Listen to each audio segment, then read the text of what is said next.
চাঁপাইনবাবগঞ্জের সোনা মসজিদ স্থলবন্দর দিয়ে অবশেষে প্রায় ৮ মাস পর ভারত থেকে পেঁয়াজ আমদানি শুরু হয়েছে। শুক্রবার সন্ধ্যার দিকে ভারত থেকে ৪টি ট্রাকে করে ১০০ মেট্রিক টন পেঁয়াজ বাংলাদেশের সোনা মসজিদ স্থলবন্দরে প্রবেশ করে। ওয়ালটন এখন দেশের সীমানা পেরিয়ে পৌঁছে গিয়েছে ৫০টিরও বেশি দেশে। ওয়ালটন, ঘরে ঘরে বিশ্বজুড়ে। পানামা সোনা মসজিদ পোর্ট লিংক লিমিটেডের ম্যানেজার মাইনুল ইসলাম বিষয়টি নিশ্চিত করে বলেন, প্রায় ৮ মাস আগে ভারত সরকার হঠাৎ করেই এই স্থলবন্দর দিয়ে পেঁয়াজ রফতানি বন্ধ করে দেয়, ফলে এতদিন ধরে এখানে কোনো পেঁয়াজ আসেনি। তবে অবশেষে দীর্ঘ বিরতির পর ৪টি গাড়িতে ১০০ মেট্রিক টন পেঁয়াজ দেশে এসেছে।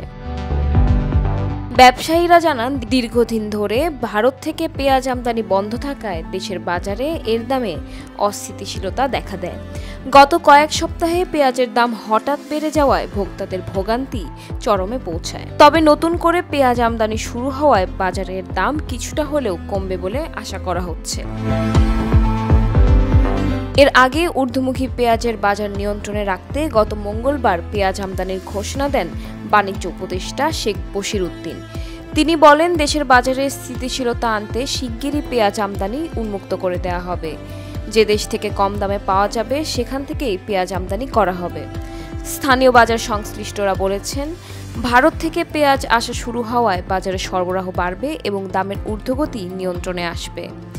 তবে শুধুমাত্র ভারত নির্ভর না থেকে একাধিক উৎস দেশ থেকে পেঁয়াজ আমদানির সুযোগ উন্মুক্ত করলে বাজার আরও স্থিতিশীল থাকবে।